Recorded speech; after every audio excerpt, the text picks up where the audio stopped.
Enteekateeka y'okubugana na mukuru w'ekigombe ky'okukurra omuzaano gwa motoka z'empaka mu Uganda Jimmy Akena eyanjwirwe memba wa club ya Mbarara Honorable Mwesigwa Rukari omu rukiiko rw'abamemba boona ba club egyo rubiireho nyuma y'abazi omu Mbarara.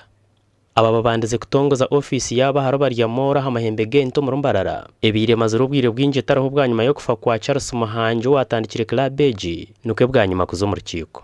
Tikugira ngu ejinensi yitwiguraho konka kwiha karembarira moto club office zitu zikaba zitura Horizon office moto abide tutura konka mbwenu sisa wa patron no byagenzire twine kurondo gundo mwanya tukakora ki tukatekaho office zitu. Omu rukiiko life member Rukara yanjwire kwatireho entebeekanisa y'okubugana President Akena nukwe bamemba kuhagira entebeekanisa egi okubasa kuhera okuhezaho obutiikirizaga n'obutwire hagati ya club yabo hamwe n'ekigombe ekyo kya FMU.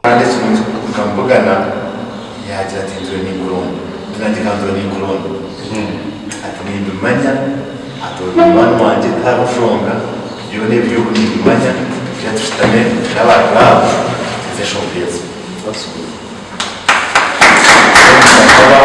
nkoregesenga zo meeting omo twitirizane nakena tujo mutaro. Mbarara Moto Club emazire emyaka ebiri zibirwe kutebeekanisa empaka za Mbarara ahabwo obutiikirizaga n'obu ekyo Rukara agizire ngu nikija kuterezibwa. Ekyamazima hatwire entaro hagati ya FMU na club yitu ya Mbarara Moto Club konka ebyo nibibaho munsi kandi itu nkabebembezi omurimo gwitu no kureta obuteeka abantu kwetegerezana tukagumiza muno omisho.